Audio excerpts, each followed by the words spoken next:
Olivia took a few deep breaths through her nose as she tried to regain her composure. I always knew the truth about Chris would probably be difficult to hear. I was prepared for something bad, so I can't be falling apart now, she thought to herself. You have to be strong, Olivia. You didn't spend all of this time recovering and searching for Chris just to lose it now that you're finally here. She looked around at her friends' grave expressions and calmly asked, if this is true, and Chris really has been brainwashed to forget everything about his old life and become completely loyal to the hunters, is there anything we can do to get the old Chris back? There is a way, Atticus started to say, but it takes longer to deprogram and restore someone to the way they were than to reprogram them. Even if we could do it, it would require that we first get Chris away from the hunters somehow. But there's no way he will willingly leave them now. It will be really difficult to talk him into anything given the state he's in. Suddenly, Sven let out an animalistic shout as he punched his fist through a wall. Sven, hold it together, Camilla barked. Giving us all heart attacks won't fix anything. I never should have let Chris go to Europe by himself, Sven choked out. In that moment, Olivia completely empathized with Sven's emotional outburst. She wanted nothing more than to yell and scream at the horrifying predicament they were in. Chris had been trapped in Europe for months, and now that they were finally there to save him, he couldn't even remember them? He wouldn't remember Olivia, his fiancée? The thought crushed her and sucked the air out of her lungs. Instead of reacting to Sven in anger, she walked toward him as he cried, reaching out to gently touch his shoulder. It's not your fault, Olivia said. She tried to sound comforting, but her voice broke as tears threatened to squeeze out of her eyes. She swallowed before continuing. None of us could have possibly known that this was going to happen. I knew it was dangerous. Sven shook his head and wiped his eyes. Olivia gently took Sven by the shoulders and turned him to face her. Sven, listen to me. We all know Chris, you especially. Do you really think there was any world where he was going to let you go with him? He would have pushed you out of the plane before he let you put yourself in as much danger. There was no stopping this. Sven sniffed and nodded. I'm sorry. Sven shook his head apologetically. It's all right, Olivia said as she hugged Sven. Then she turned to the others. What should we do? We can't just give up, not when we've come this far. Olivia looked at each of them in the face and, despite the dire circumstances they were facing, she felt grateful to have these people by her side. An unlikely gang brought together by her second chance at life. You came all the way with me to Norway to find our friend. You've never let me down. Sven couldn't do this alone. I can't do this alone. None of us could. But together we've overcome incredible odds. I believe we can save Chris together. After a thoughtful pause, Brent spoke up. We will have to see what kind of shape Chris is in before we can reasonably come up with any kind of plan. Everything we've talked about so far is all guesses. It's possible his case might not be as severe as we fear, but it's also possible he could be much worse. There's no point in speculating too much. We need to just find out for ourselves and go from there, Morgana added. I mean, we haven't even seen him yet. Olivia smiled gratefully at Morgana's optimism. Well, the Assassin's Weekend opening banquet is tonight, Camilla chimed in. I'm sure Chris will be there since the hunters are going to want to show him off. He will be a prized jewel for them to have back in their collection. Soon enough, we'll have the chance to get a good look at him and find out how bad he is. Camilla reacted to Morgana's scolding look before continuing in a more hopeful tone. Or good, he technically could still be good, we'll see, maybe. She shrugged. Camilla did not sound confident. These are all great points. We can't even make a plan for treatment until we diagnose the problem, right, Doc? Olivia asked Brent. That's right. Brent nodded with a small smile. He was not very hopeful either, but he knew it was better to be hopeful than to give up. After all, Olivia was known for defying odds and surprising him. Perhaps this situation would turn out the same. Okay. Olivia nodded and checked the time on her phone. We have about 6 hours until the opening banquet. We should use that time to rest and try to take our minds off of worrying as much as possible." She looked at Sven as she spoke, but she knew she was saying it just as much for herself. "We need to be performing at the top of our game tonight if we want to have any hope of helping Chris." Everyone nodded in agreement and headed off to their respective rooms. Before walking out, Sven paused and turned back to Olivia. "We're going to get Chris out of here." "I know," Olivia said as she reassuringly touched Sven's shoulder. "Now, go get some rest." After everyone left, Olivia tried to take her own advice and rest. But no matter how hard she tried to nap, she only tossed and turned in the giant king bed. Even the exhaustion from travel was not enough to stop her mind from racing. Telling herself not to worry only made it more difficult to keep herself from thinking about Chris. She had waited for so long to see him, and the moment was just hours away. Olivia stared up at the ceiling and sighed. Suddenly, there was a gentle knock on the door. "Olivia?" Millie called out quietly as she and Lena entered the room. As soon as they stepped all the way in, they immediately saw Olivia in bed. "Oh no, were you asleep?" Lena asked. "No, not at all." Olivia sighed ruefully.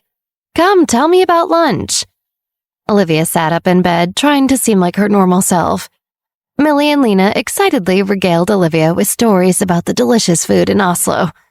Olivia desperately wanted to be in a better mood as she listened, but there was clearly something on her mind. "Olivia, you know we can tell when something is wrong?" Millie said gently. Olivia shook her head, forcing a smile as she opened her mouth to explain, but Lena stopped her. "It's okay if you don't want to tell us the full story right now. We know that most of the time it's for our own good that we don't know all the details. We trust you," Lena said and put an arm around Olivia. "But," she continued, "if you decide you need our help, in any way at all, just know that we're here for you always, okay?" Olivia hugged her two friends tightly. "Thank you both for being the best friends in the entire world." After a moment, she took a breath and stood up from the bed. "The plan for now is that I have to get ready for a special event. Will you be okay on your own tonight?" "Actually, we won't be on our own." Millie smiled mysteriously. "We have a surprise for you." Lena beamed. "What is it?" Olivia asked curiously. She had no idea what they could possibly mean. Millie quickly sent a text on her phone, and a few moments later, there was another knock on the door. Millie jumped up to open the door, revealing a couple standing there smiling. "Wendy! And Steve!" Olivia gasped when she saw who it was. Wendy and Steve Shook walked into the room hand in hand, both glowing from happiness. For the first time in weeks, Olivia briefly forgot all of her worries as she beamed at the sight of her friends. She hurried to them and pulled them both into a big hug. "It's so good to see you." "I guess you did really miss us," Steve joked. "There was no way I wasn't going to see all my friends while they were in Europe," Wendy smiled. Later that evening, Olivia looked herself over in the mirror. She was all dressed up for the banquet in a midnight blue gown and delicate diamonds. Olivia knew she looked fantastic on the outside, but she felt terrible on the inside. She was practically jumping out of her skin with anxiety to see Chris. "Are you ready, Olivia?" Camilla asked when she poked her head in the door. "Almost. There's just one thing I have to do first," Olivia answered. Olivia knocked on Chef Theodore's door and waited. She was eager to find out what business he had wanted to discuss with her. The door quickly opened, and Chef Theodore stood there smiling at her. "Please, come in, dear. You look wonderful. You must be attending the opening banquet for the other event that's taking place at this hotel?" Chef Theodore said pointedly. Olivia immediately wondered if perhaps Chef Theodore did know all about the assassins' meetup and Chris's situation. Before she could respond, Chef Theodore continued. "I wanted to quickly show you something," Chef Theodore explained as he motioned for her to follow him to the table where he had a box waiting. Olivia felt her hopes that he might talk to her about Chris quickly dwindle, but she tried not to show it. Chef Theodore carefully opened the box and revealed a beautiful but tiny dagger. "This is for you, Miss Johnson." Olivia gingerly reached out to touch the delicate knife, but Chef Theodore held out his hand to stop her. Royal Perry specially made this dagger for you. But before you accept it, there's something you should know about it. Chef Theodore took a breath before he continued. The blade was forged with an incredibly poisonous metal. If it even so much as breaks the skin, the person will die instantly.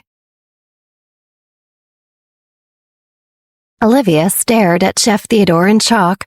She wasn't sure how to respond. He's giving me a knife with a poisonous blade?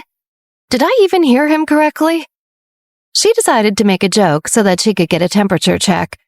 Olivia forced a laugh and said, That doesn't seem like a very good knife to use for cooking. Chef Theodore chuckled politely, but his expression didn't change. He sighed. I may be an old man, but I understand a lot more than you think. Olivia stared at him blankly. She couldn't believe what she was hearing. He must know about the assassin conference after all, Olivia thought. Why else would he have said that? Chef Theodore continued, sensing that Olivia needed him to elaborate. I know why you're really here, and I know it's not to cook or meet chefs. In fact, I organized this entire chef event and also myself precisely because of what's happening here at the same time. Olivia was still stunned, but also felt a sense of relief. I had no idea you were so in the know. She started to relax, realizing that they were both on the same page about why Olivia had flown to Europe.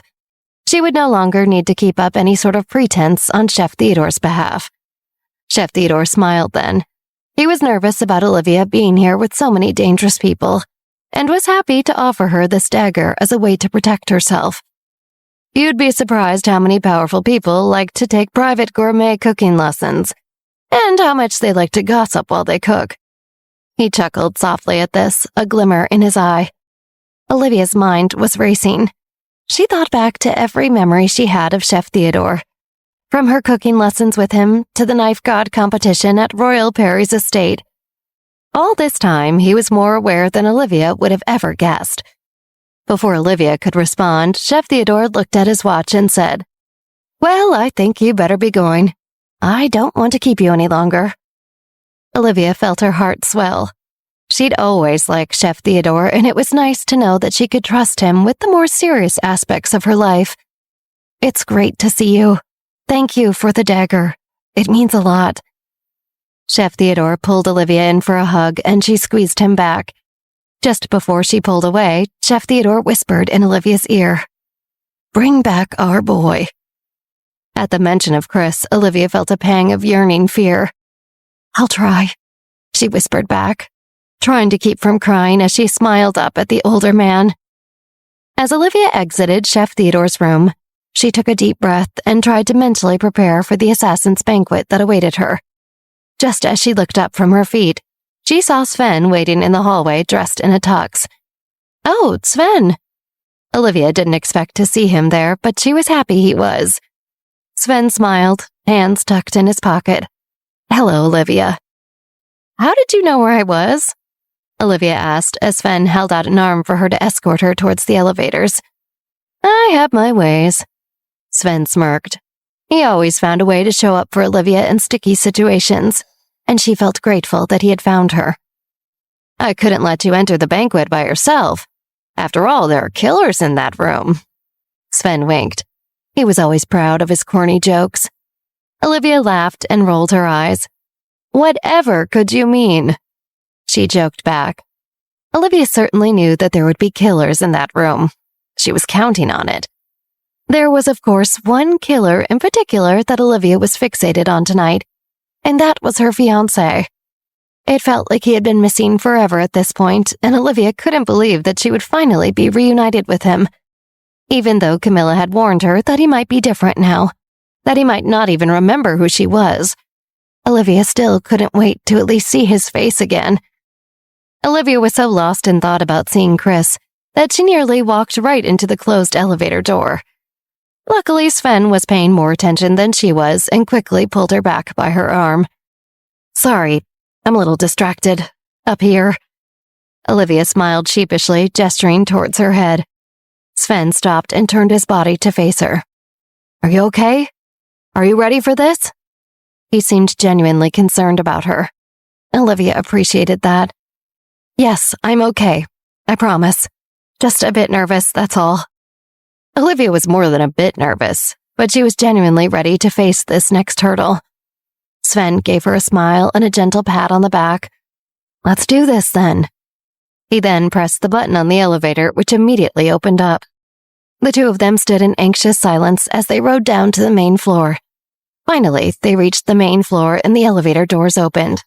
After you, Sven said, then escorted Olivia into the banquet hall. Inside, the banquet was already in full swing. People were having lively conversations, eating from the robustly catered tables and sipping on extra dirty martinis. The place was only lightly decorated, but the old Venetian-style hotel was so beautiful on its own. The party still felt incredibly opulent, even in its minimalism. Olivia could only enjoy the energy and aesthetics for a minute before the reason she was here settled in. She needed to see Chris. She needed to talk to him. Let me know if you spot him, Olivia said immediately, beating Sven to the punch as he was thinking the exact same thing. He was good at hiding it, but Sven was also anxious about reuniting with his best friend. He had spent so long trying to locate him, and still felt guilty for letting him go off to Europe alone. He wasn't sure if the brainwashing would ruin their friendship too. Either way, he had to find out. Both of them were keen to find Chris Jones as soon as possible. Across the room, Violet, Camilla, and Cameron were just grabbing drinks when they saw Olivia and Sven enter. They'd been at the party for 20 minutes already, and still hadn't seen any sign of Chris. The three of them began to head for Olivia and Sven. Right as they approached, the twins dove right in and gave Olivia and Sven their update. We still haven't seen Chris, Camilla started, looking around the room once more. Cameron then added, We haven't seen any of the hunters, actually. Violet scoffed at the mere mention of the hunters. They had always been rivals of the Pluto organization, and in Violet's opinion, they strayed from the code of conduct too often to be considered gentlemen assassins. Those guys love to make an entrance. Violet scoffed, her voice dripping with disdain. Just then, Bella Bridges bounded over to the group from another corner of the banquet hall, full of energy. She walked right up to Olivia and embraced her. Olivia, I just saw you from across the room. I'm so excited you're here, she shrieked. Bella Bridges? Why is she here? Olivia was surprised to see her at this banquet. Me too, but I'm surprised to see you here. Bella shrugged her shoulders, still smiling. My family has their own little assassin group here. No biggie.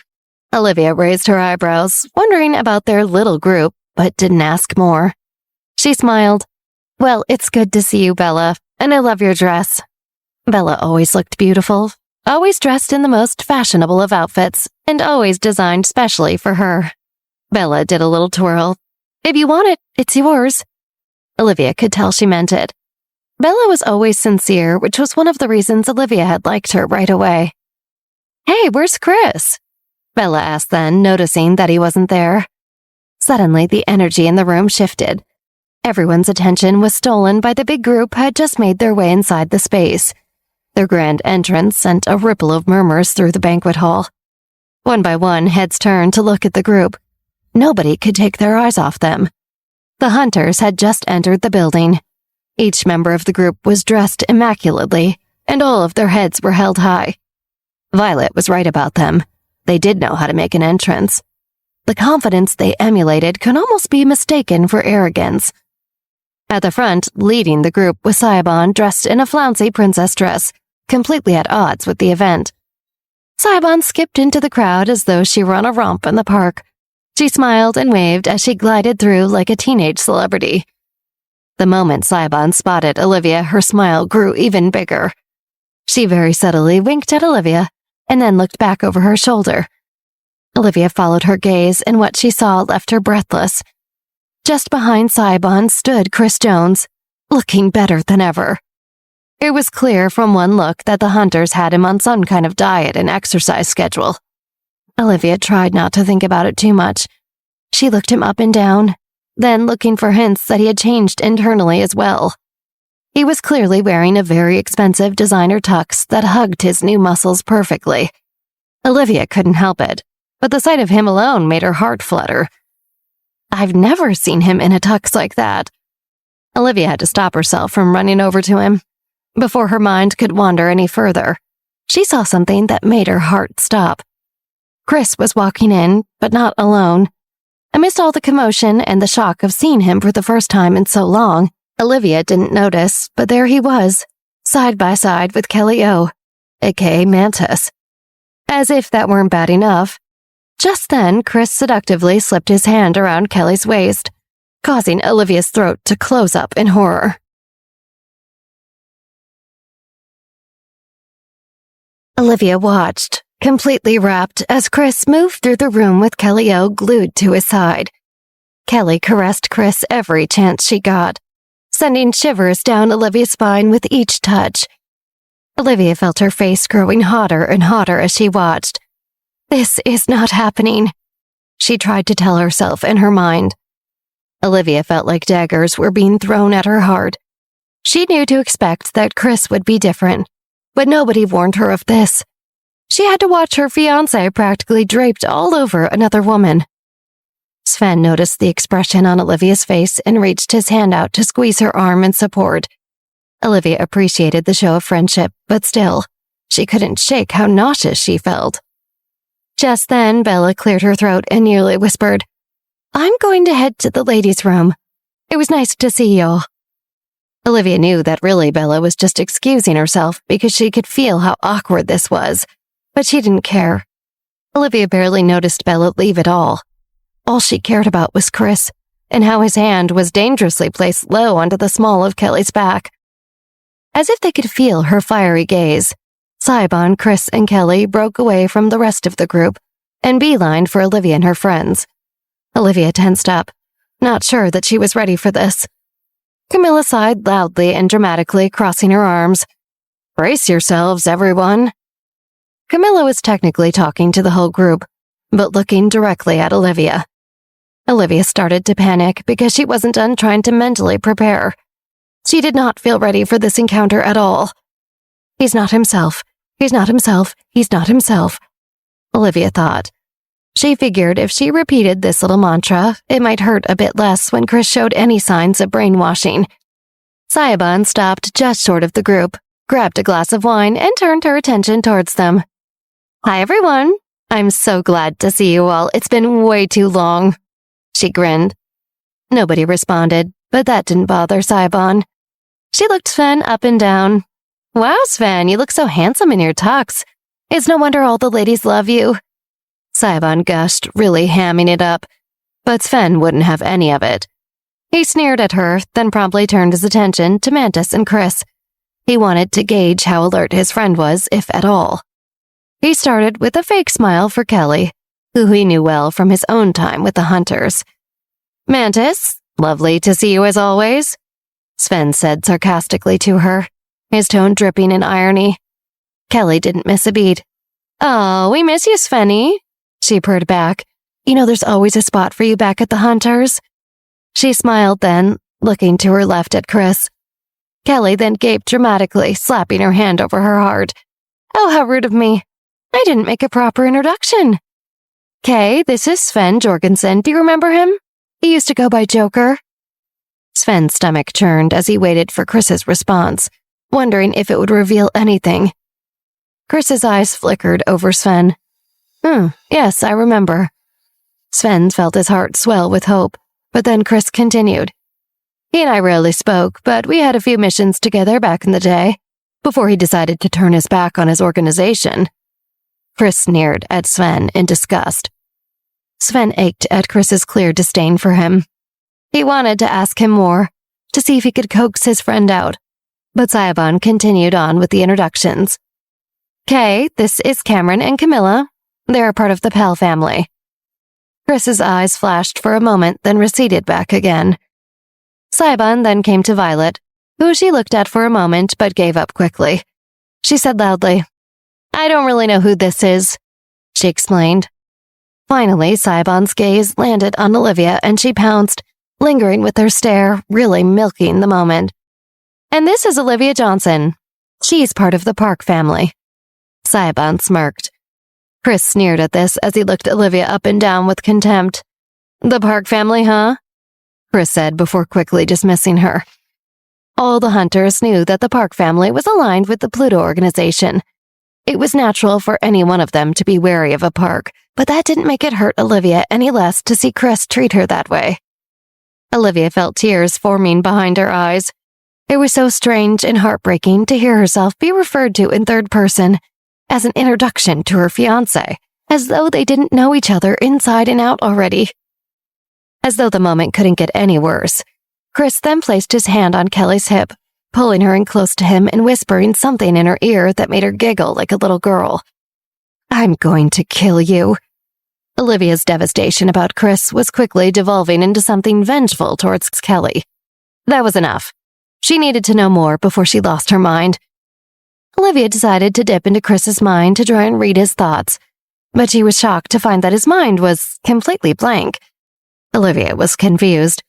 She concentrated her efforts, trying again, but still, nothing. Saibon spoke up then. "We really should be moving on. Enjoy your evening." The three of them turned then to make their way off, looking effortlessly cool as they moved through the party. Olivia stood there, trying to process the entire interaction. She went over it in her head over and over, and found herself really starting to lose it. Seeing Chris's loveless expression towards her made her want to crumble. As if by instinct, before anyone could stop her, Olivia lunged forward, grabbing Chris's hand and calling out his name. "Chris!" Startled, Chris matched her gaze. Olivia looked deep into Chris's eyes, hoping that she'd be able to jog his memory somehow. But Chris was not pleased by her sudden outburst. He just grimaced as he shook Olivia's hand off of him and turned to speak softly to Kelly, but purposefully remained in earshot. "The Park family's always been a bit uncouth, haven't they?" Kelly giggled and agreed, glancing back at Olivia viciously. Olivia couldn't believe it. He had completely dismissed her. He had looked her directly in the eyes, saw all the love in them, and reacted with disdain. She wanted to cry. Olivia felt more devastated than she could handle, and could feel the walls closing in on her in the middle of this banquet hall. Her knees felt weak, her stomach twisted, and her heart felt like a brick sinking down into her stomach. Just before she burst into tears, Sven grabbed Olivia by the shoulders and looked her directly into the eyes. "You can't fall apart, Olivia, not now. Not in front of these people." Olivia was so caught in the playback loop of her mind, she didn't want to listen to Sven. She shook her head, feeling sobs creeping up her throat. Sven shook her lightly. "I'm serious. You're Olivia Johnson, goddammit, and we're going to find a way to help Chris. I know it." Olivia took a few deep breaths, keeping her eyes on Sven until she was able to calm herself down a bit. She had an entire evening to get through, and she would do it somehow, as long as she had Sven by her side. Although she kept her tears at bay, Olivia did spend the rest of the night obsessively stealing glances at Chris, all while mingling with the other people. She spun through all kinds of meaningless small talk, her eyes never more than an inch off from wherever Chris was standing. But it wasn't working. Every question, every answer, every mention of anything from the future of the Assassins organization to the weather in Oslo made her think about Chris. Her heart was breaking just trying to pretend otherwise. Olivia needed out. She grabbed Sven's arm and pulled him close to her, whispering, "Sven, I can't take it anymore, please. I want to go to bed." Her voice cracked as she spoke. Sven could actually feel the pain radiating from Olivia. He hated to see her this way. "I'll walk you to your room." "Thank you." Olivia wished at this moment that she also had teleportation powers. She wished she could transport herself back to her bed at home in New York. She didn't even want to be in Europe anymore. Camilla, Cameron, and Violet decided to stay so that they could keep an eye on Chris and the rest of the hunters. "We can try to figure out if there are any potential weak spots in the hunters. The more we uncover, the better we can help Chris," Violet explained. Camilla agreed. "All we need is one little discrepancy or secret, and we're in." Olivia felt bad that she was leaving them so early, but also felt lucky that they would do all of this for her in the first place. "Thank you. I appreciate all that you guys have done for me." "Of course," Violet nodded at Olivia, a small smile on her face. Olivia tried to return the smile, but her heart was breaking further every moment she spent at the banquet. She turned to Sven then. "Now, please." Sven took her hand and guided Olivia through the crowd, gently pushing past people and creating space for her to walk. Olivia tried to resist looking back before she left the hall. Eyes down, she repeated to herself, but she couldn't help it. Just before walking out, Olivia glanced back at Chris one last time. Except this time, something happened. Chris, without taking his eyes off of Kelly, flashed something in his hand towards Olivia. Olivia squinted, unsure if she was seeing things, or if she really was seeing what she thought she saw. After another moment of concentrating, she was sure. Chris Jones was holding one of her hair clips. Olivia's heart pounded, and she suddenly gripped Sven's hand as if it were her only anchor to reality. She quickly checked in with herself and made sure she was not hallucinating just to make herself feel better. That is definitely one of my hair clips in Chris's hand, Olivia thought as her mind raced with hope. Why would he have it here at the banquet of all places? Did he intend for me to see it? What are the chances that it's just a hair clip that's similar to mine and it means nothing? Olivia shook her head. No way. Sven felt Olivia squeezing his hand and glanced back at Chris, assuming he must have done something that upset Olivia at the last second. But when he looked, nothing seemed out of the ordinary about Chris's behavior, aside from the general brainwashing. Olivia, what? Sven started to ask. Shh, I'll explain, Olivia whispered before dragging him out of the banquet hall. She hurried with him down the hall until she spotted a private alcove off to the side and steered them both towards it. Okay, what's going on? Sven asked. I know it was upsetting to see Chris in there with Kelly, but you yourself said earlier. I had to wait until we were alone, Olivia explained breathlessly. Her eyes were bright with excitement. He has my hair clip. Hair clip? What hair clip? Sven asked, confused. One of my hair clips from home. I'm sure it's mine. He must have kept it. He had it in his hand just now at the banquet, Olivia said. She kept her voice low. Sven's face was serious. Are you sure that's what you saw? I'm positive. I only use one specific kind of hair clip, but I have so many of them that I would never notice if one went missing. I get them from a special place and they're one of a kind. Olivia's words came out fast and frantic. She worried Sven might not believe her. I even considered that it might just be one that looked similar, but I'm sure it was one of mine. I would recognize it anywhere. It has to mean something, doesn't it? Why else would he have it here tonight? Sven thought it through for a moment and found he could not argue with Olivia's logic. His face lit up. I hope you're right. And if you are, that could mean... It could mean that Chris might still be our Chris Jones. Olivia smiled and felt tears of joy and relief prick at her eyes again. It made the entire nightmare she had just endured, seeing Chris's cold indifference to her after being apart for so long, all the while hanging on to Kelly O, completely worth it. The sight of the emptiness in Chris's eyes when he looked at Olivia was too painful to relive. But thanks to her one little hair clip, there was still hope. The disastrous night had actually been a huge success. Now we can make a plan with the others, she said as she squeezed Sven's hand. The next morning, Olivia, Morgana, Sven, Violet, Cameron, Camilla, Atticus, and Brent, in other words, everyone who was in the know about Operation Rescue Chris from the Hunters, reconvened in Olivia's suite to discuss next steps. Millie, Lena, Wendy, and Steve occupied themselves with sightseeing plans and catching up for the day. They were happy to see Oslo, and felt that it would be better if they stayed out of Olivia's hair for a bit. As Olivia's trusted friends, they knew she would tell them the whole story once it was safe to do so. Morgana made sure that Olivia had a balanced, nutritious breakfast, and saw to it that she kept up with her vitamins and Brent's concoctions. Olivia cooperated without a fuss. Now that she had seen Chris, and had the slightest inkling that he might not be completely lost to them, she was more determined than ever to rescue him. In order to do that, Olivia needed to be firing on all cylinders, and if being force-fed disgusting but nutritious sludge by Morgana was what it took, so be it. The group sat sprawled around Olivia's suite as they strategized about how to handle Chris. We're going to need to get him away from the hunters without anyone noticing. What is the best way to do that? If anyone knows, it's you guys.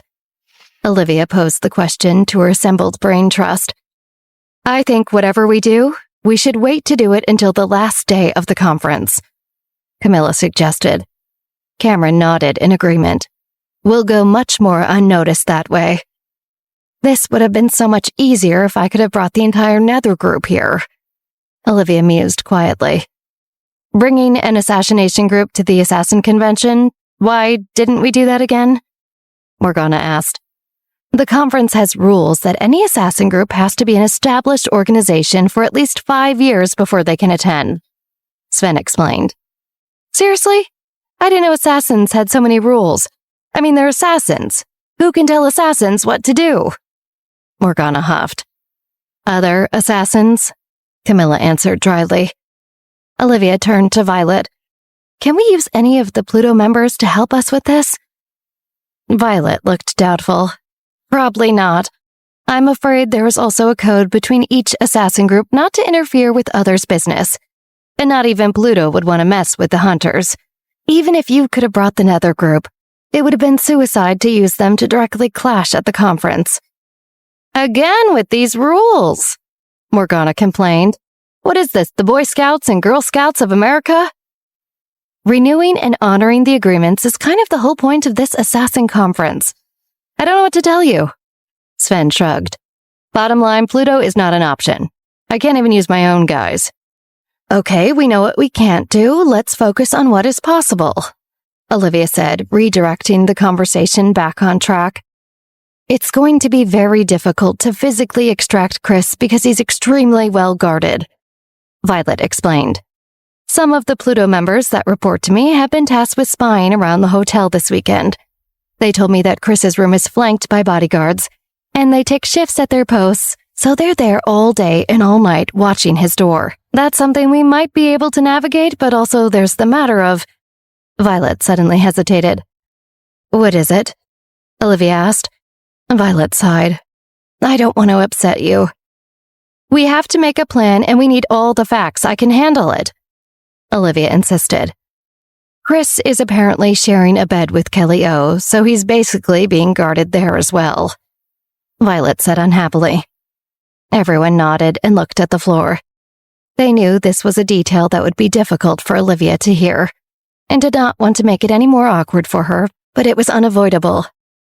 It's all right, he's brainwashed and hopefully not for much longer, Olivia reassured the room as well as herself. She appreciated her friends wanting to be sensitive about the situation. It was true. It did hurt her to think of Chris sleeping with Kelly O, one of their worst enemies.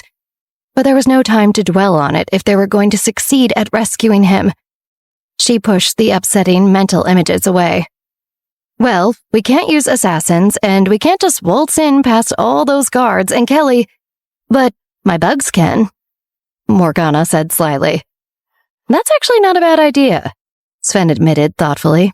I like it. I can look into using some potions to bring down the hunter's defense levels as well, Brent suggested. Good, yes, Olivia encouraged. Atticus looked Olivia meaningfully in the eye. It's also worth remembering that you did excellent work this summer. I think you have everything you need. Olivia blushed, knowing that Atticus was alluding to their work on strengthening her powers. She was self-conscious to discuss her powers in front of Sven and Violet, but they did not seem to notice as they remained distracted talking with the others about the plan. After they finally hammered out a solid game plan, Olivia concluded the meeting. Yesterday, we had no idea what to do, and it was looking pretty hopeless. Now we've got a solid strategy to get Chris back. I know we can do it. You all really are the best. Now the hard part is to just bide our time and wait until it's time to launch. Try to take your mind off things until then. Everyone agreed and adjourned. Olivia did her best to follow her own advice by going out that afternoon with Morgana, Lena, Millie, Wendy, and Steve, while the others made their own preparations. On their way out of the hotel, they bumped into Bella Bridges in the lobby. Well, you all look like you're off to do something fun, Bella chirped when she saw the group. Bella, we were just headed out to do some sightseeing today. You should come with us, Olivia offered. She really was glad to see Bella again after all this time, and remembered that Bella had struggled with making friends. I would love that, Bella exclaimed and enthusiastically joined their group. Olivia and her friends had a fun day of sightseeing and exploring Oslo. Olivia was actually starting to relax and have fun, finding the time with her friends a good distraction from Chris, when suddenly Olivia's phone rang with an unknown European number. She felt curious and answered. Hello? Olivia, it's Beatrix, Beatrix said bluntly. Olivia's eyes widened in surprise. I have to admit, you were probably the last person I was expecting to hear from. As far as Olivia knew, Beatrix had disappeared after the big closing party at the Rose Hotel. I know, that's exactly how I want it to be, Beatrix replied. I'm calling because I heard you're in Norway, and I have some intel for you. Someone else you might be interested is also in Oslo this weekend. Mark DeLillo. Olivia held her phone to her ear and stared ahead as she listened to Beatrix's voice. Mark DeLillo happens to be in Norway at the same time I am in Norway? What are the odds? Olivia wondered to herself. Could this be another trap from Beatrix? But why? After I saved Melanie, she said that we were even. How do you know all of this? Olivia asked coolly. I have my ways, Beatrix answered in kind. Look, I know you don't have a lot of reason to trust me, but haven't you heard of the phrase, the enemy of my enemy is my friend? I have, Olivia nodded, and I'm listening. From what I hear, Mark is interested in starting his own assassin group. Beatrix continued. Is he now? Olivia smirked. Yeah, so he's in Norway right now trying to mingle at the Assassins' Convention, even though he couldn't get an official invite himself. He's staying at the Samara Hotel in Oslo. Thought that might be interesting information if you happen to be in the area? Beatrix hinted. Olivia's eyes narrowed slightly. I know we're both enemies with Mark, but why are you giving me this information instead of going after him yourself? Honestly, I can't leave Melanie right now. I figure someone should get revenge on Mark, even if it can't be me, you know? Olivia thought that over and could not help but agree. She was also grateful. Well, I appreciate it. You should. Bye, Beatrix said dryly. Before Beatrix could hang up, Olivia spoke quickly. Wait, before you go, I just have one more favor to ask. Who is the mysterious man? The question hung in the air, and Olivia only heard silence. After a few moments, Beatrix smiled. I'm impressed that you even know about the mysterious man at all. I have my ways, too. Olivia shrugged. She had been digging into her enemies for so long, it wasn't hard to find out many of them had this mysterious man in common. Now the opportunity to find out who he was right then and there was just too good for Olivia to pass up. She knew Beatrix was not her friend, but with the current goodwill between them, it was worth a shot. Beatrix sighed. Well, even if I wanted to tell you who the mysterious man really is, which I don't, he would kill me immediately for revealing his identity. Nice try, though. Olivia heard the line go dead. I wonder if that will be the last I ever hear from Beatrix. Her mind raced with ideas as she processed the information Beatrix had just shared. First, she had to decide she could trust Beatrix, at least about the fact that Mark was in Oslo to schmooze with other assassins. Beatrix did not care about anything as much as she cared about her sister Melanie, and Mark had tried to kill her right under Beatrix's nose in one of the worst ways possible. If anything can be trusted, it's Beatrix's hatred of Mark, Olivia thought. Olivia understood better than anyone that the thirst for that kind of revenge was more powerful than old rivalries. So now that she accepted Mark's presence in Oslo as fact, what was she going to do about it? She considered it for some time, then had an idea. She caught up with her friends and they were glad to have her rejoin them. Everything okay? Millie asked. I'm fine, just had an interesting phone call, Olivia explained, then turned to Bella. Bella, can I talk to you for a minute? There's something you might be able to help me with. Later that evening, Olivia and Bella met up alone. Olivia had confirmed through back channels that what Beatrix told her was true. Mark was staying at the Samara Hotel. She had decided to skip that night's event for the Assassins meetup in favor of different plans. Besides, it was much better than being trapped watching Chris hang all over Kelly all night. Olivia knew that even though Mark was in Oslo to mingle with assassins at the meetup, he would not be able to attend the event because he was not actually invited. So Olivia lied and told her friends that she was going to get dinner and catch up with Bella that night instead. "Thanks for this," Olivia said as they made their way to Mark's hotel. "No problem." Bella smiled. "I like surprise adventures." When they arrived at the Samara Hotel, Bella confidently walked up to the check-in desk. "I have one room reserved under Bella Bridges." The front desk host typed into their computer and quickly found her information. "How many keys would you like?" she asked with a smile. "2 keys, thank you," Bella answered. Once she had the keys and was all checked in, she walked back over to Olivia, who waited in one of the lobby sitting areas. She subtly slipped one of the keys to Olivia. "Thanks. And you remember the plan?" Olivia asked, looking into Bella's eyes. "Yes," Bella nodded. She proudly took off her coat to reveal a very attractive dress that she wore underneath. Olivia smiled and headed to the elevator, leaving Bella in the lobby. "The pieces have all been set on the board," Olivia smiled to herself. Seated off to the side of the lobby, Bella scanned the large upscale room with her eyes. Suddenly, she doubled back. There was Mark. He had just walked out of one of the elevators, and Bella watched him carefully as he made his way towards the front entrance of the hotel to leave.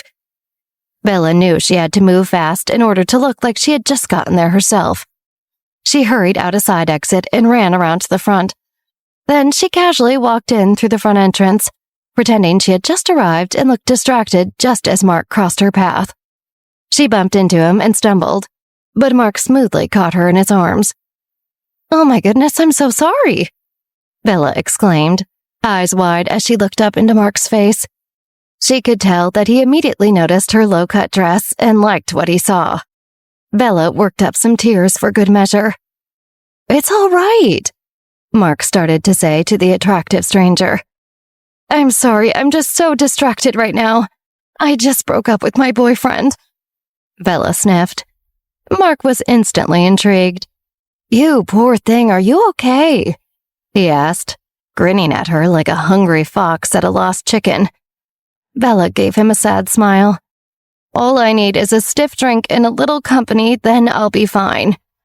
"Well, I would be honored to buy you that drink and be that company," Mark offered. "Really? You're so sweet," Bella sighed. "But you were just on your way out, weren't you? I don't want to derail your plans. You seem like you've got important things going on," Bella cooed innocently. "You could say that," Mark smirked confidently. "But I didn't have anything planned that I can't put off for a bit tonight. I'm glad we ran into each other. I'd much rather get to spend a little more time with you." "Well, if you insist," Bella smiled. She marveled at how well Olivia had predicted Mark's reactions, beat for beat, as he led her over to the hotel bar. Some time later, Bella and Mark were a few drinks in, chatting and laughing at the bar. To any onlookers, they seemed to be having a great time together. Bella made sure to laugh at all of Mark's jokes and found any excuse to give him a compliment, or seem extra flattered when he complimented her. Just then, Mark's phone buzzed. He checked it and saw a text that made him sigh. "I guess it's time I should be going," he said regretfully. "That's too bad," Bella teased. Then she leaned in and whispered, "I have a room right upstairs. My boyfriend is long gone on a plane out of here, and I'm scared to be in my room alone." She blinked at him with big, suggestive eyes. "Ah, I see," Mark chuckled. He had not been expecting something like this to just fall into his lap. He decided Oslo was a pretty great place after all. Maybe I can be a little bit later to my other plans. Upstairs, Bella seductively led Mark into her dark hotel room and let the door close behind them. "You'll just have to feel your way around," Bella teased as she pulled him further in by the hand. They could only see from the view through the window of the city lights below. "I guess I have no choice," Mark laughed. He was very happy to be led into the dark by such a beautiful woman. He slid his arms around Bella and tried to kiss her. Bella could smell the alcohol on his breath and grimaced in the dark. She lightly pushed him down onto the bed to avoid his kiss, hoping it seemed flirty and fun and didn't reveal how badly she wanted to stay away from him. Suddenly, there was a light knock on the door. Bella jumped up at the sound, relieved. "That must be the bottle of champagne I ordered," she said as she went to answer the door. Mark smiled, then furrowed his brow slightly, confused. He could not remember when she would have had an opportunity to call room service. He had been with her all night. "Wait, when did you order champagne?" Mark was met with only silence. He got up and looked toward the door, but Bella had disappeared out of the room. "What the?" he started to say, but a presence in the dark behind him made the hair on the back of his neck stand on end. "Hello, Mark," a woman's voice rang out. A chill ran down Mark's spine, and he whirled around to see who was there. Olivia slowly stepped out into the light shining through the window with a very amused expression on her face. "What are you doing here, Olivia?" Mark demanded nervously. Olivia just laughed. "Whatever this is, you're making a huge mistake," Mark threatened. "You should just give up now and I'll consider not destroying you. Good night." Mark turned to leave. Just as he reached for the door, Olivia focused her mind on the lock and it clicked into place, seemingly all on its own. Mark's eyes widened in disbelief at the door and he took a few steps back. Fear climbed up into his throat. "Oh no, Mark, we're not done here yet," Olivia said in a low voice that was both sweet and dangerous. "We haven't even begun."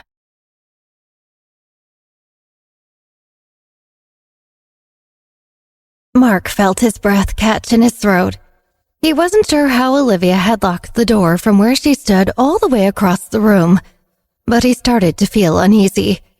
He tried to tell himself that it was probably an app on her phone, or something else that could explain the door locking seemingly on its own.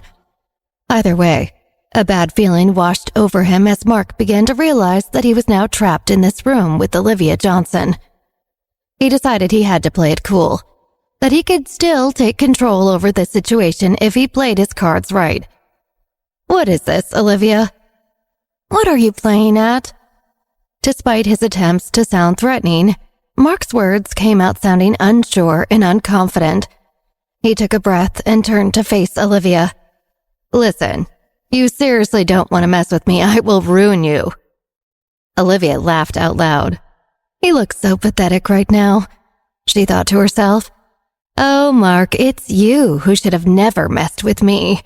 She crossed her arms, the evil grin on her face growing. Olivia couldn't help herself.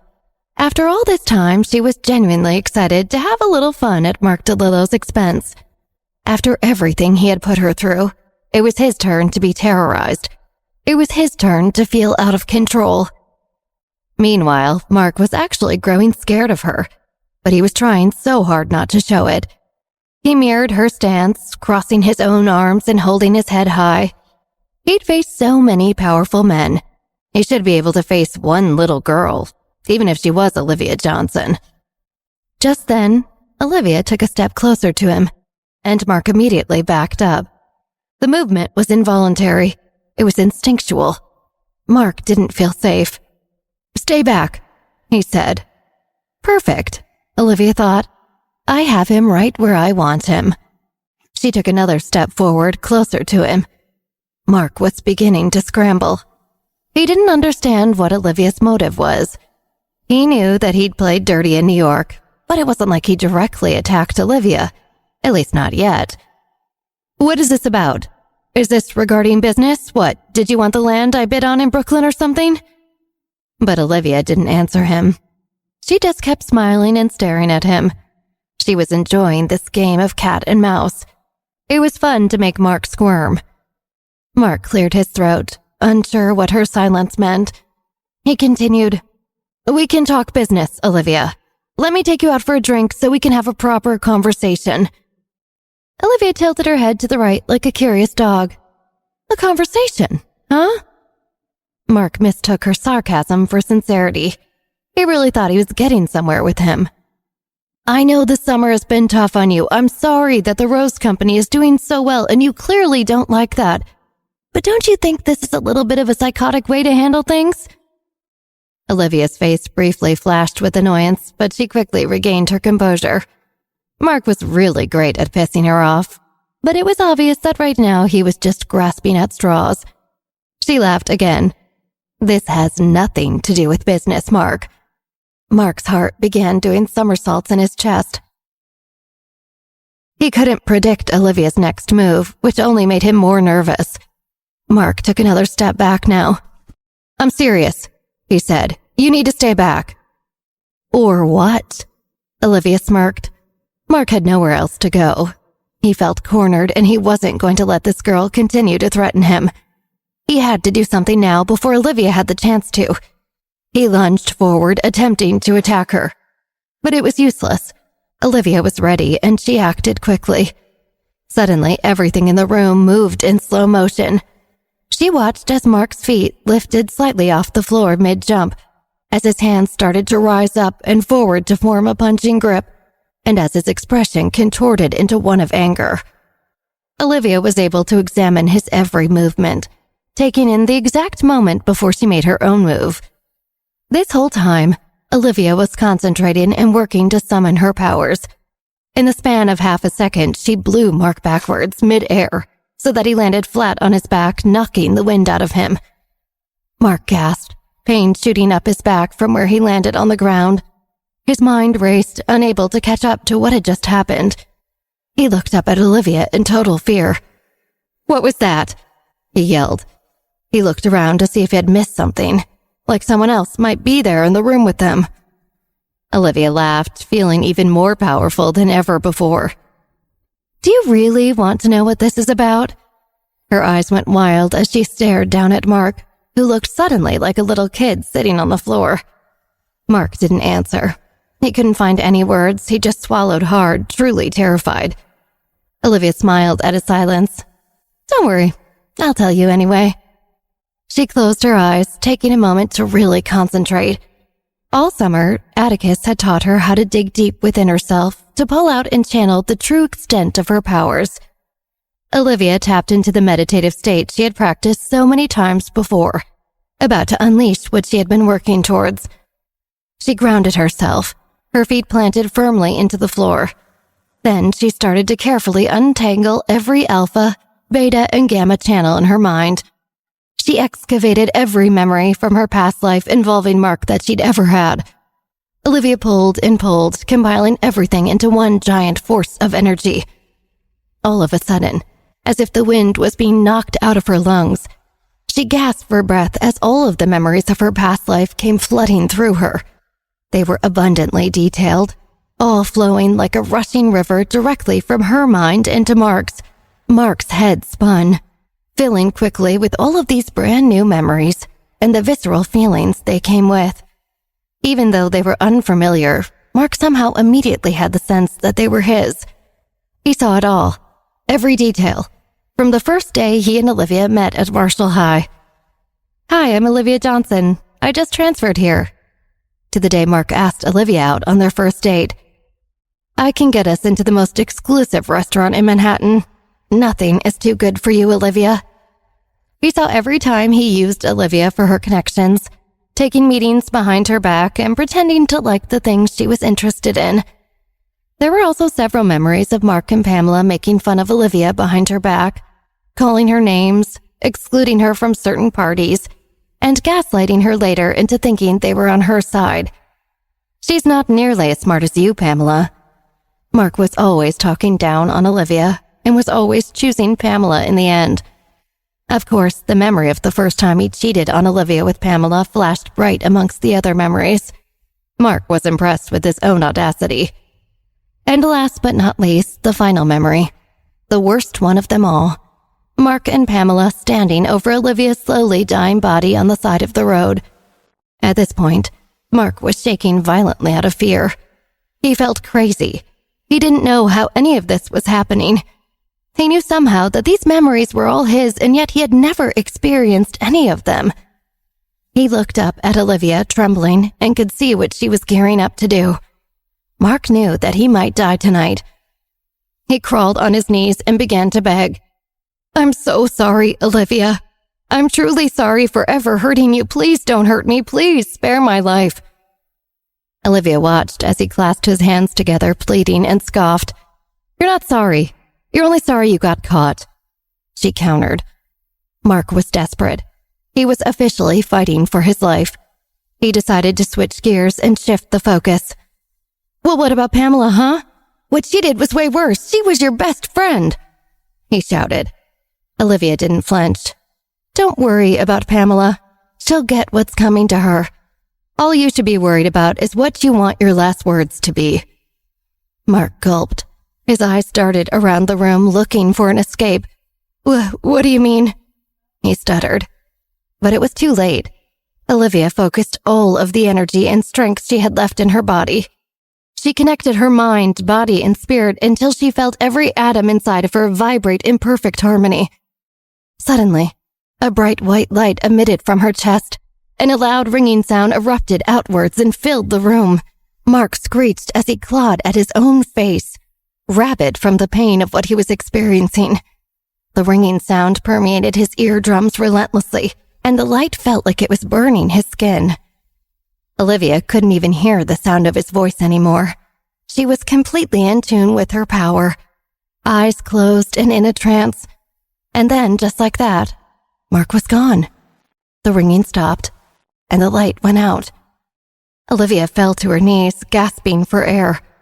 Her eyes finally opened. She looked around the room, but there was no sign of Mark, not even a single cufflink. She'd done it. She'd finally gotten rid of Mark DeLillo for good.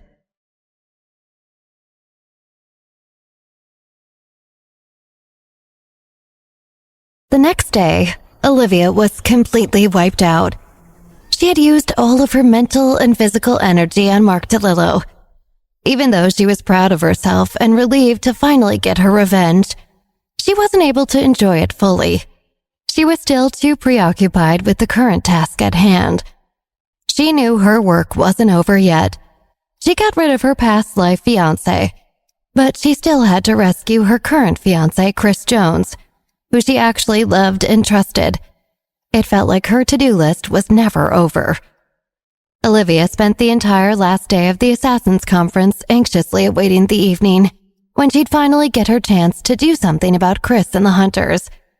She decided to spend the day hanging out with Lena and Millie while they packed. Olivia was sprawled across Millie's bed, watching her pick out different outfits for her and Lena's next leg of their trip. "We're going to meet up with Sam Feinstein and Francis in Spain, obviously. But I'm also going to meet Scarlett Crawford while I'm there," Millie explained while she stared at two very similar pink tank tops she was holding up. Olivia liked the tank top on the right better. "I like that one with the stripes," she said. "Then, are you sure you don't want me to come with you?" Olivia was worried about Millie. She knew how loaded this meeting was and wanted to offer her support. Millie put the striped tank into her suitcase, nodding. "Yeah, I'll be okay. But I really appreciate you setting this meeting up." Olivia smiled and stretched her arms. "Okay, as long as you're sure." She just hoped Scarlett Crawford would keep her promise about making sure Carolina never got anywhere remotely close to Millie. Suddenly, someone knocked at the door. Millie and Olivia both looked over at the door, but Lena was the first to stand and walk over to answer it. When she opened the door, Violet Cartwright stood on the other side. "Hi, Lena," Violet said and poked her head inside to look for Olivia.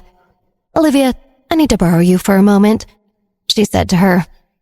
Olivia was enjoying this time spent with Lena and Millie before they left, but she was curious about what Violet might need her for. They didn't have anything planned until tonight, but Olivia figured whatever it was, she could use the additional distraction from her racing thoughts about Chris. "Sure, I'll be right there." Olivia apologized to her friends and promised she'd see them before they left. "Text me if you have any other outfit dilemmas." Millie laughed. "You know I will."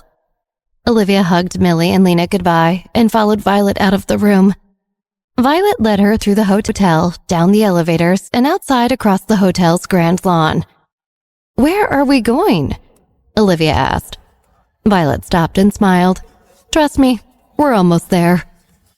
They walked down a half a block from the hotel to a mostly residential street with a single pastry shop on the corner. Suddenly, Olivia noticed a classic black stretch limousine parked by the nearest curb. It definitely stood out amongst the charming little backdrop of the Norwegian street. Olivia was confused. What's going on? She trusted Violet but felt a twitch of nervousness. "Don't worry," Violet smiled. "Go ahead, get in there. I'll be waiting for you right out here." Olivia looked at Violet for a moment, then to the limo. She gave in, ready to find out what was waiting for her. She tentatively climbed into the back seat of the limo and gasped when she saw who was sitting across from her. "Hello, Olivia." Andrew Park smiled, taking his granddaughter in. "You look so much like your mother when she was your age." Olivia couldn't believe it.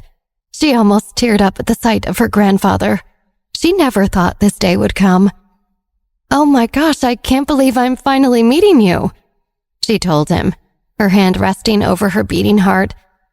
"I don't have much time. I really shouldn't be seen at the Assassins meetup. You know I have a lot of enemies around the world, but I really wanted to see you while you were here." He smiled sincerely, his eyes glassy. "How did you even know I was here? I wasn't even sure I was going to be able to make it out after." Olivia stopped herself. She hadn't told many people about her kidney surgery and didn't want to worry her grandfather. "After everything, I've been keeping tabs on you through Violet. She keeps me updated on how you're doing." Andrew smiled, taking in his granddaughter's expression. "You are my granddaughter, after all. I want to make sure that you're safe." He was so glad that they could have this conversation. Olivia chuckled. "I should have guessed as much.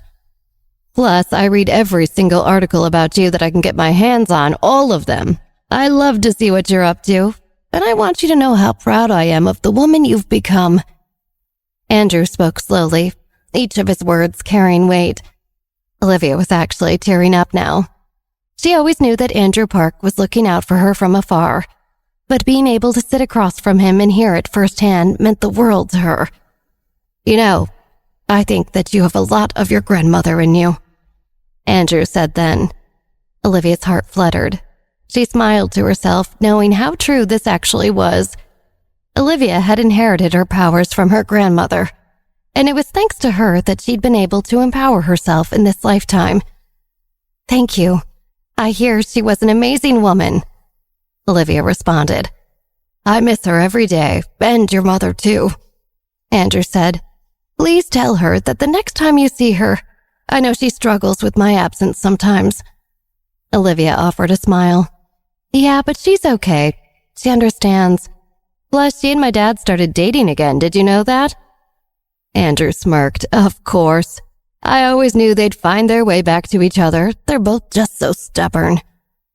Olivia laughed at this. He was right. They really are, but they make each other so happy. "I hope so." Andrew nodded solemnly. "And you make them happy too, you know? Try to take care of yourself so they don't worry too much." Olivia smiled, sighing. "I'm doing my best." Just then, the dividing window in Andrew's limo rolled down, and Andrew's driver interrupted their conversation. "Sir, I'm sorry to interrupt, but your flight is leaving shortly." Andrew waved his hand. "Yes, thank you. I'll be done soon." He offered Olivia a resigned smile. "I've got to be going soon, Olivia." "I understand." Olivia tried not to tear up. Then Andrew leaned over and took Olivia's hand in his, looking into her eyes. "You are capable of great things. All you need to do is trust your own abilities." Olivia was filled with warmth, love, and gratitude at her grandfather's words. "Thank you. That means the world." The two of them embraced for a quick hug before Olivia slid out of the limo. "Until we meet again," Andrew said from the open window just before the limo drove away. That night, it was finally time to take action and bring Chris back home where he belonged. Olivia was in her hotel room, pacing anxiously. Morgana sat beside her, preparing her beetles.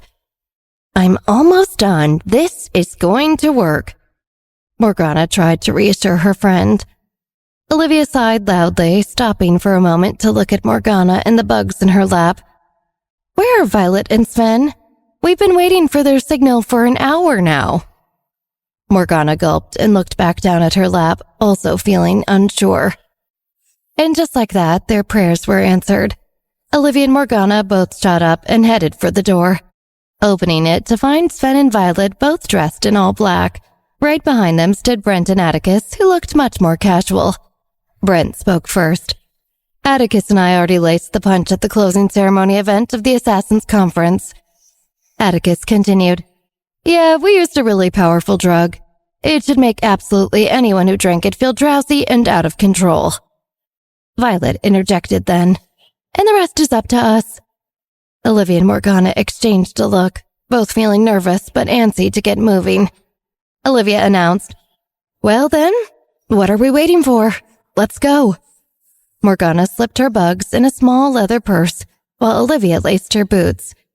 Just as they were about to head out, Olivia suddenly remembered something. She rushed over to her suitcase, grabbing the knife Chef Theodore had given her, and slipping it carefully into her pocket, still in its sheath. She turned then and headed back towards the door, and the group left together. They snuck through the empty halls of the hotel, moving tenderly, until they found the hallway where Chris was staying. Olivia whispered, The bodyguards are still here, and they don't look drowsy. Violet reached for the pistol strapped to her leg inside her pants just in case. Brent and Atticus both looked confused. Atticus asked Brent, What do you think is going on? I thought we did everything right. Brent sighed. I know I saw them drink the punch. I don't know why they aren't knocked out right now. Unless... Olivia was growing impatient. What? Unless what? Brent finished. Unless they have some sort of counter drug. Olivia nearly groaned out loud. Atticus then whispered. I have another idea. Before Olivia could ask him what his idea was, all of the lights in the hall suddenly went out. Thanks to Atticus's quick thinking and ability to manipulate electrical waves, the lights had gone out and the hallway was pitch black. The hunter guards outside of Chris Jones' hotel room sprang into action.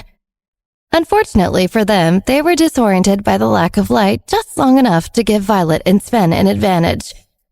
As two incredibly trained assassins in their own right, Violet and Sven immediately snuck behind the guards, secured each in a sleeper hold, and rendered them unconscious. Of course, the group knew that this alone would buy them very little time. But that's where Morgana's role came in.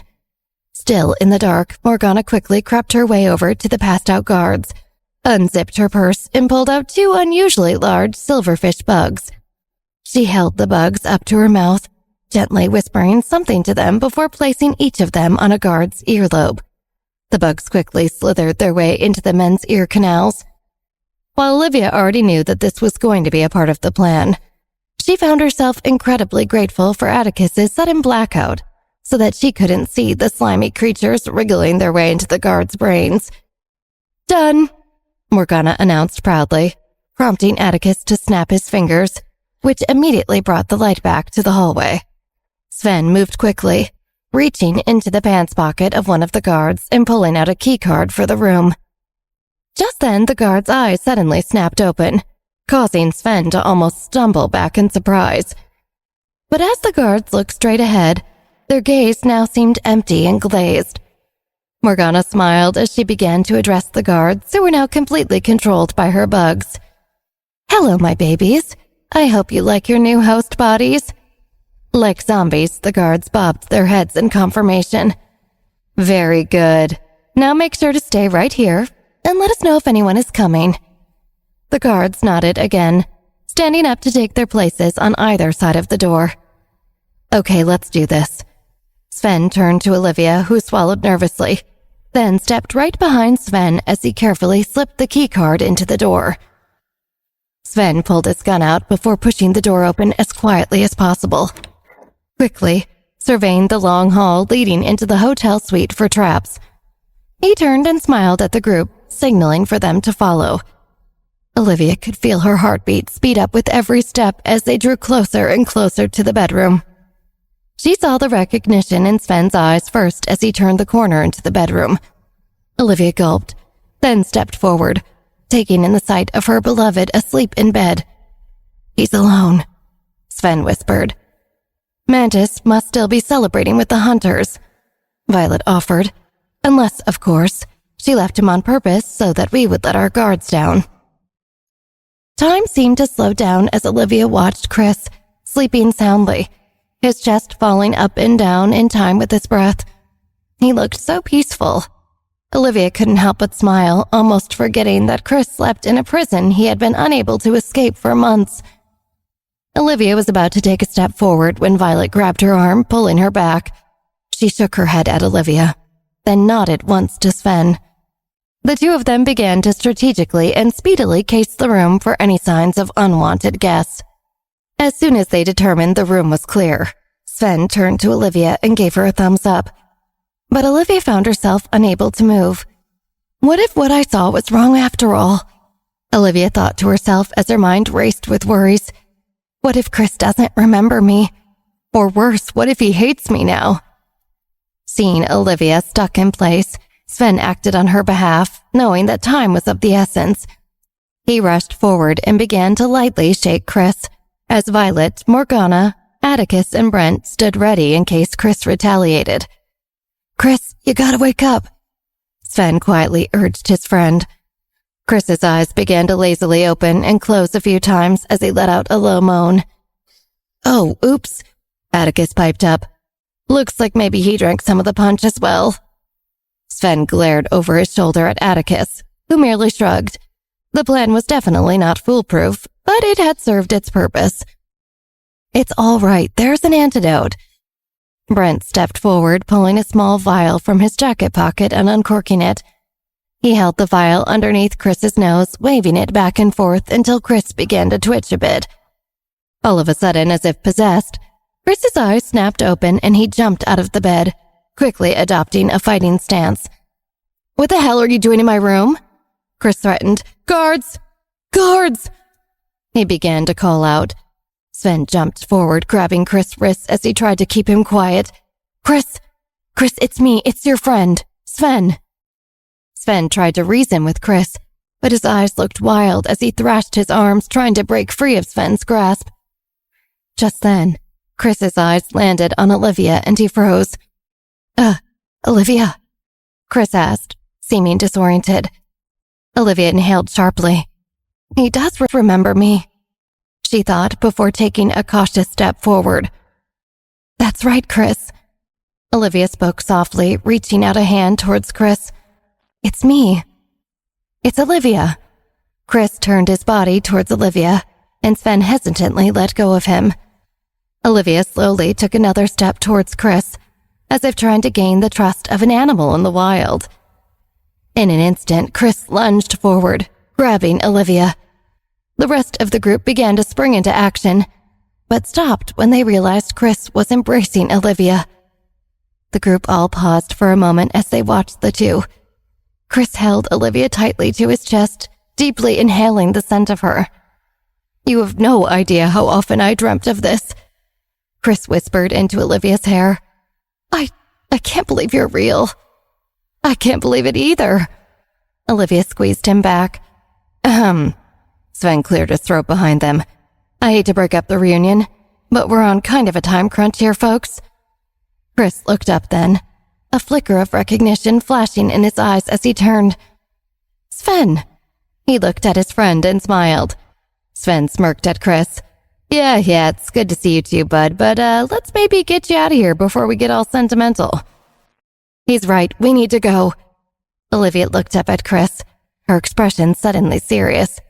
She couldn't let herself get caught up in her emotions until she knew that they were 100% safe. "Okay, let's move."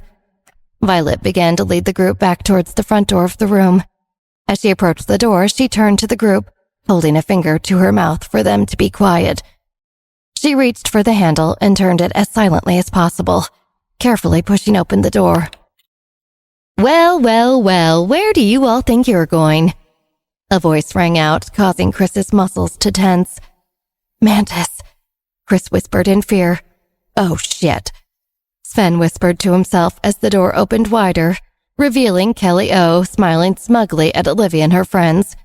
A gang of hunters stood behind her, their weapons at the ready, as the bodies of the 2 guards lay bleeding out at Kelly's feet. "Kay, I'm especially disappointed in you," Kelly tutted. "I thought we had a real connection. You know I don't like to be betrayed." Kelly slipped her own pistol out of its holster, cocking it seductively as she winked at Chris. Violet and Sven swiftly reached for their own guns, trying not to draw any attention to themselves. Chris gripped Olivia's wrist tightly as a look of discomfort came over his face. "No one else has to die tonight," Kelly coaxed. "Kay, you just need to come with me. Come back where you belong. Come be with your mantis. You know you want to." Kelly purred, grinning as she locked eyes with Chris. Olivia looked up at him and could see that he was struggling internally. Whatever kind of brainwashing they used on him, it must have been powerful, Olivia thought to herself. She squeezed Chris's hand, and he momentarily looked away from Kelly, causing the woman to sneer in disgust. "Think about this. You're outnumbered," Kelly continued. "If you try to escape, we'll just kill all of you. Is that really what you want?" Chris flinched at the idea of Olivia dying on his behalf. He dropped Olivia's hand and then took a step forward. "Chris, no," Olivia whispered, as she felt tears stinging in her eyes. Just then, Morgana's 2 silverfish bugs slithered out of the ears of the guards, trying to make their way back to their owner. "Ew, what are those?" Kelly shrieked, looking down at the creatures about to pass by her feet.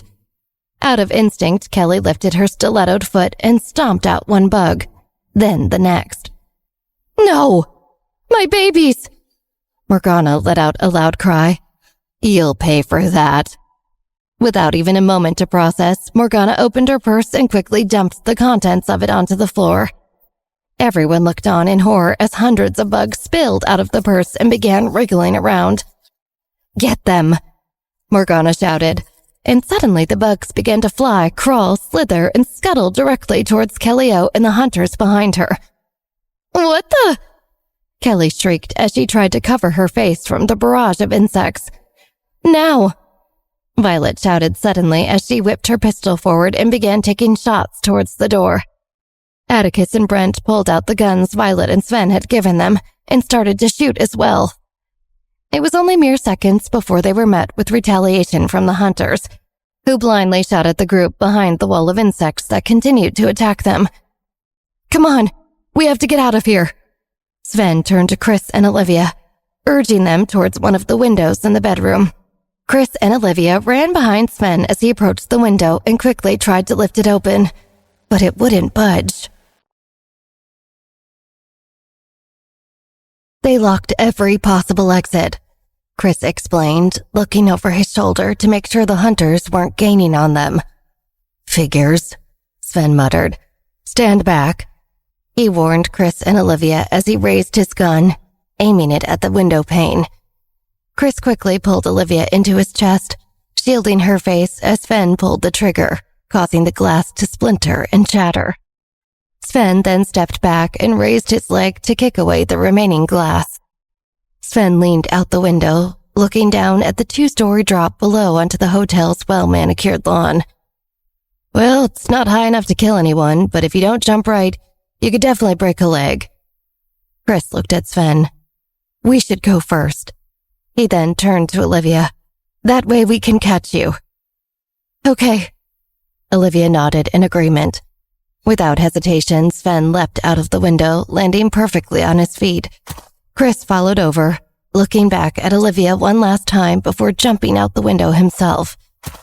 Olivia peered out the window, looking down at the 2 boys. "Come on, Liv, you got this," Sven encouraged her. Chris smiled up at her, and Olivia's heart swelled with confidence. She took a deep breath and placed her hands over each side of the window, ready to hoist herself up. "Olivia, watch out!" Morgana suddenly screamed. Olivia tried to turn towards her friend, but found herself unable to. Trying to steal my Kay away in the middle of the night? Kellyo spoke softly into Olivia's ear. I had a feeling you were a selfish, spoiled child, but I didn't know you would resort to stealing other people's property. Olivia was about to open her mouth to tell Kelly that Chris was nobody's property, but her voice wouldn't come. Olivia realized quickly that she was also unable to breathe. Kelly had her in a chokehold, pressing her arm tighter and tighter against Olivia's windpipe. Let go of her! Morgana screamed, throwing herself at Kelly's back and using all her force to get the woman off of her friend. But Kellyo was one of the best trained assassins in the world, and without any bugs left, Morgana was no match.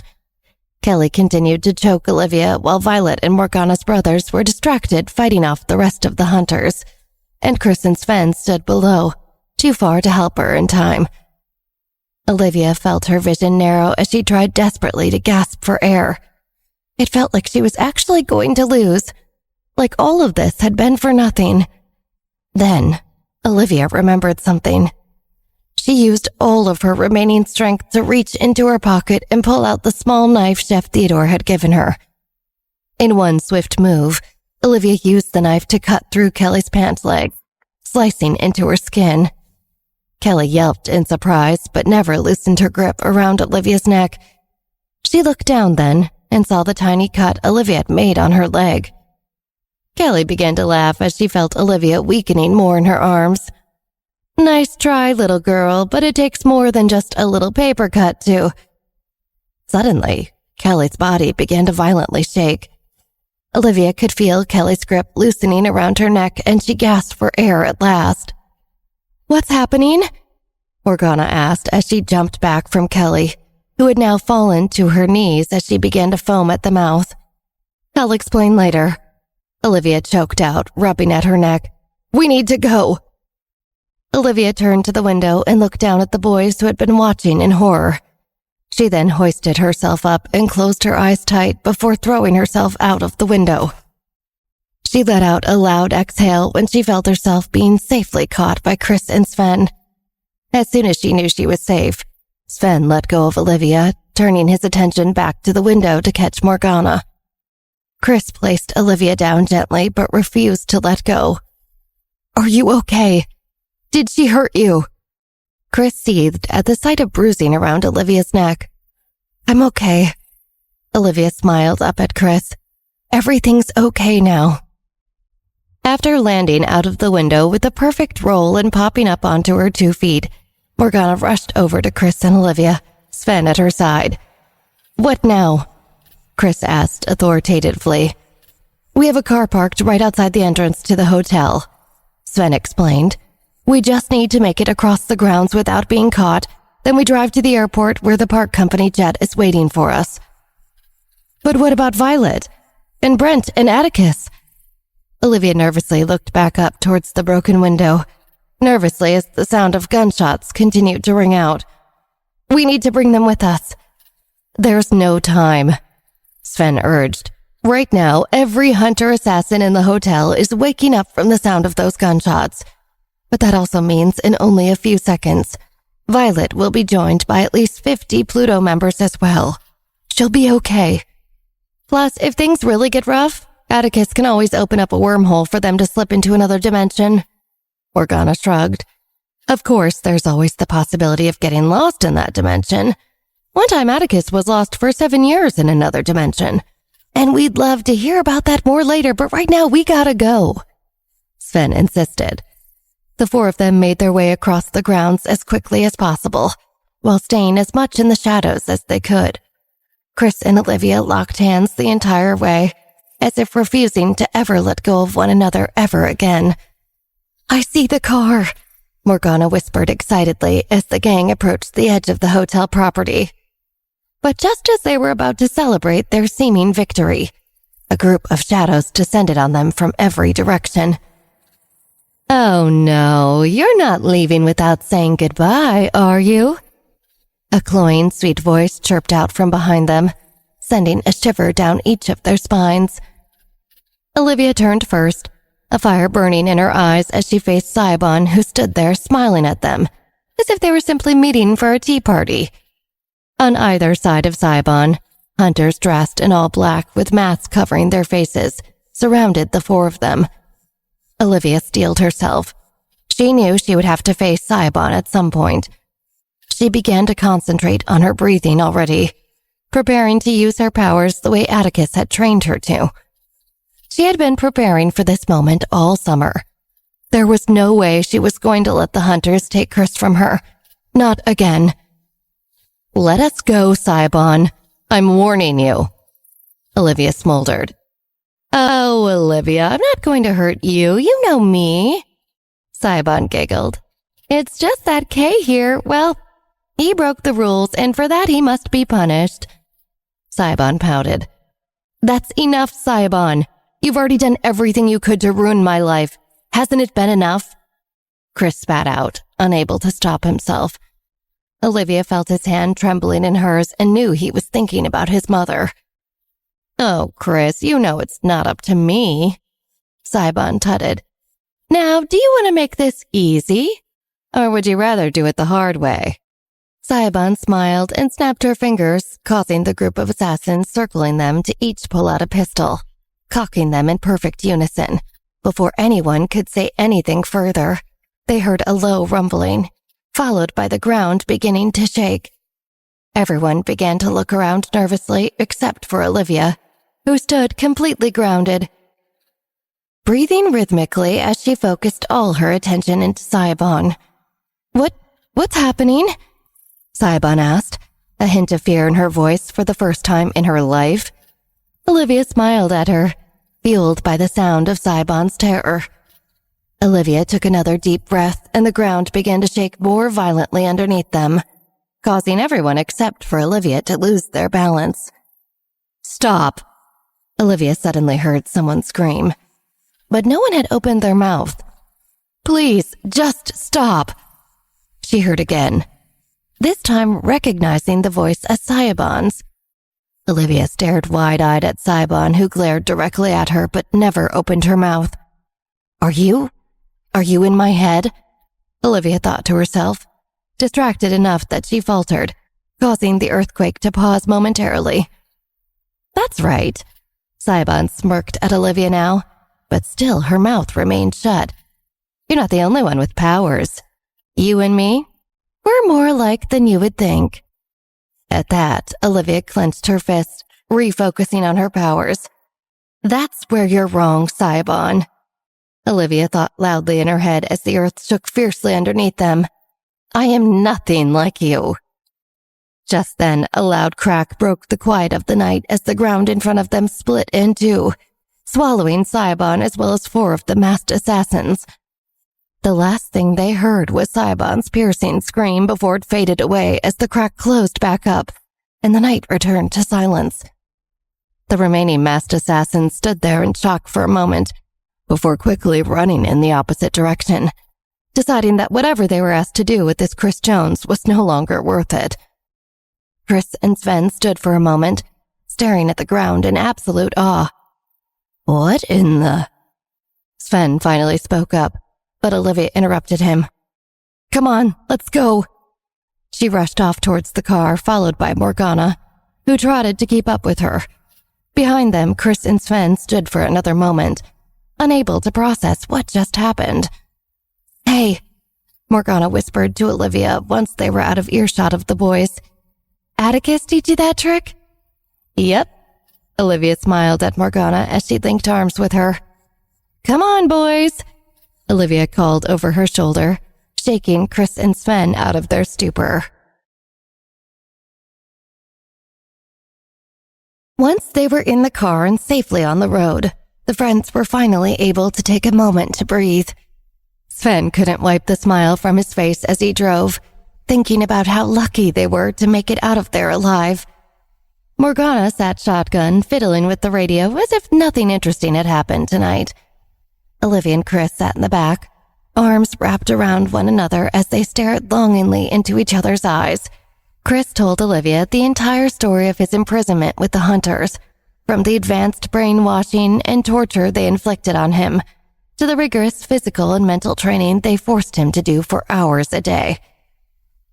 When I was first taken to Hunter headquarters, Chris told Olivia, keeping his eyes shut as if to keep the vision of the memory away. They stripped me of all my belongings, everything except the clothes off my back. Chris opened his eyes and smiled down at Olivia. But I had one of your hair clips in my pocket, and I was able to slip it into my sock without them noticing. Chris struggled with the memories as he continued to fill Olivia in. He told her how every day, after the sessions of brainwashing, he would return to the cell they kept him in and hold the clip between his fingers, forcing himself to hold on to the memory of Olivia and her love for him. It was the only thing that kept me sane. Chris breathed into Olivia's ear, nuzzling his face into her hair as if trying to shield himself from the memories of that time. "You're safe now," Olivia whispered to him as she ran her fingers through his hair. "All right, folks, we've arrived," Sven announced to the back seat as he pulled onto the tarmac of the tiny Norwegian airport. Chris breathed in deeply as he stepped out of the car and into the bracing night air. He was finally free. "So," he smiled down at Olivia, who had immediately taken his hand into hers as soon as she exited the car. "Shall we go home?" Olivia looked at the private jet all ready to go in front of them, and an idea came to her mind. "Actually," Olivia grinned cheekily up at her fiancé, "I want to make a quick pit stop." Olivia could not believe how quickly the rest of the summer had flown by. Everything after she returned home from Europe felt like a blur. She had spent every waking moment, and practically every non-waking moment, with Chris Jones, unable to tear herself away from him, even for a few minutes. But now the season was starting to turn. It was finally September, and in just 2 short days, Olivia, Lena, and Millie would be moving into their freshman dorm suite together on the NYU campus. But for this last summer weekend, they were all gathered together in the Hamptons for a very special event. Olivia could not believe the big day was finally here. She checked her hair in the reflection of a vase quickly, before stepping out onto the makeshift aisle in the sand that led to a beautiful altar of wildflowers. As Olivia walked slowly down the aisle, she looked to each side at all of the smiling faces of family and friends who had come out to show their support and love on this special day. Olivia beamed out at the many joyous expressions before focusing her attention on her destination. Standing at the end of the aisle, the ocean lapping gently in the background behind him, was her love. Chris Jones grinned ear to ear in a smart-looking navy suit as he watched Olivia in awe as she made her way down the aisle. Olivia couldn't help but blush when she saw the expression on Chris's face. She knew that she must have an equally goofy expression of complete adoration on her own as she locked eyes with him. Finally, she made it to the end of the aisle. Olivia smiled at Chris, who winked at her in return. Then she turned her attention just left of Chris to the man of the hour. Michael Johnson stood in the middle of the altar, sweating nervously in his own navy suit as he waited for his bride to make her way down the aisle. As Olivia took her place standing off to the side, the minister motioned for everyone to stand and turn their attention to the back of the aisle, where Victoria had just emerged, accompanied by Andrew Park, from the gorgeous 3-story beach house Michael had purchased only a couple of weeks ago as an engagement gift for her. Olivia felt tears rush to her eyes as soon as she saw her mother. Of course, Victoria looked beautiful, in the finest silk dress money could buy. But what really stood out to Olivia was the smile her mom wore on her face. Olivia couldn't believe how happy Victoria had been these last few months. Olivia's heart swelled with joy as she realized her mom was finally going to get the life she deserved. The ceremony was short and sweet, and Olivia had to stop herself from stealing glances at Chris, who had graciously filled in as Michael's best man for the event. When the minister announced that Michael may kiss his bride, Morgana eagerly jumped up in her seat and cheered as if she were at a sports game, causing Michael and Victoria to burst out in laughter mid-kiss. After the ceremony, Michael ushered everyone inside the house where the grand ballroom had been transformed into a wonderland for the occasion. Olivia, Michael, and Victoria took turns greeting all of their friends and family. The Parks had all flown out for the occasion, and Olivia was excited to meet some of her cousins she'd never gotten the chance to meet before. Michael and Victoria had, of course, let Olivia invite all of her friends, who sat at a table off to the side of the ballroom, drinking champagne and swapping stories about their summers. Even Frances and Sam Weinstein had taken a detour from the world traveling to come back for the event. Olivia smiled as she watched Millie retell the story of meeting Scarlett Crawford to her friends. Cameron, of course, sat at her side, watching her proudly as she spoke with such newfound confidence and poise. Ansel Parr weaved his way through the guests to Michael, tapping him lightly on the shoulder. "Sir, I'm sorry to bother you, but it seems you have an uninvited guest trying to come in." Michael frowned and clapped a hand on Ansel's back. "Thank you. I'll take care of it." Michael smiled at the man. "And please grab a drink and take a seat. You are here as my guest and my friend. You shouldn't be working." Michael squeezed Victoria's hand as he explained the situation. "Well, I'll come with you," Victoria announced, following Michael to the exit. "Wait, I'm coming too," Olivia called after her parents, suddenly nervous that this party crasher could be one of her enemies returning to make things difficult for her. As soon as the family stepped foot outside, they were surprised to see Wyatt Newman standing in the driveway next to his Hummer. "Wyatt, what are you doing here?" Olivia looked at the man, puzzled. He was the last person on earth she would have expected to see tonight. "Now don't worry, I'm not here to ruin your party," Wyatt laughed, seeing the confused looks on their faces. "I just heard about the nuptials, and I wanted to give you all a special gift." Wyatt walked over to the back door of the Hummer and opened it. A second later, a giant Siberian husky came bounding out of the car and barreled towards Olivia, practically knocking her over. "Polly!" Olivia shrieked with joy as the dog excitedly licked her face. "I missed you, girl." "I'm about to head overseas and thought you could all give her a better home than I ever could," Wyatt explained, looking at the dog with a bittersweet smile. "Thank you." Victoria took Wyatt's hands into her own. "We'll give Polly an amazing life." Olivia, Michael, Victoria, and now Polly made their way back into the party to celebrate the night away. Olivia spent the rest of the night glued to Chris Jones's side, prompting Sven to make multiple jokes at their expense. But Olivia didn't care. She was on cloud 9. As she swayed with Chris on the dance floor, feeling incredibly safe in his strong arms, she replayed the events of the night she rescued him from the hunters in her mind. Olivia had made the decision on impulse, but she didn't regret it, and she knew in her heart she never would. After they boarded the private jet that night in Norway, Olivia had the pilot reroute them to the small village in Italy where Chris's mother had been buried. Olivia had remembered that there was a beautiful little church there, just next to the cemetery.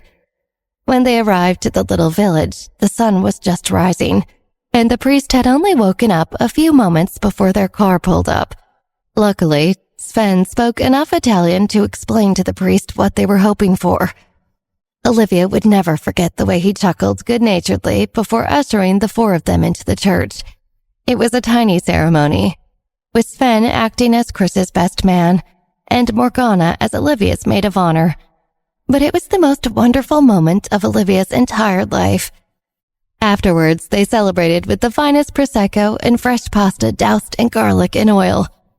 The 4 friends made a promise that night that they would keep this marriage a secret.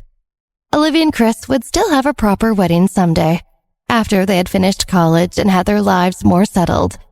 But after losing Chris for those months to the hunters, Olivia knew she wanted to be his wife now.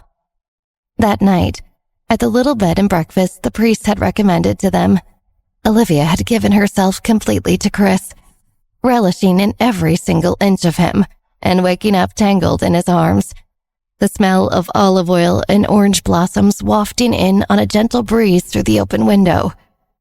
As they basked in the early morning sun, Chris stroked Olivia's face gently with his hand as he gazed into her eyes. "You are the most amazing person I've ever met, Olivia Johnson. I'm going to love you forever, in this life and the next." Olivia pulled Chris down towards her, embraced him fully, and made a silent wish to stay in this life with him for as long as possible. Now on the dance floor at her parents' wedding, Olivia pulled Chris tighter against her body as she remembered that night. She looked around at all of her loved ones, happily dancing and chatting and enjoying their lives, and Olivia felt pure joy. She knew that this feeling wouldn't last forever. She still had enemies out there. She knew that eventually her stepmother, Rachel, and half-sister Monica would be released from prison and would surely come to find her. And despite their efforts, Olivia was no closer to discovering the identity of the mysterious man, meaning she was still in danger. There would always be some hurdle to jump, someone trying to get in her way. But now Olivia was stronger than ever before. Not only because she had finally learned how to harness her powers to their fullest potential, but also because she had the support of her loved ones, and that was more than she could have ever imagined in her previous life. And besides, Olivia had just gotten word that Pamela Cox was also going to start NYU as a freshman in a couple of days, and Olivia already had a plan for how to deal with her. After all, who was Olivia Johnson, if not the Queen of Revenge? Thank you all for listening to Confessions of a Revenge Queen. We hope you enjoyed following along with Olivia, her rebirth, and of course all the delicious moments of revenge. Discover more dramatic miniseries on the Pocket FM app now.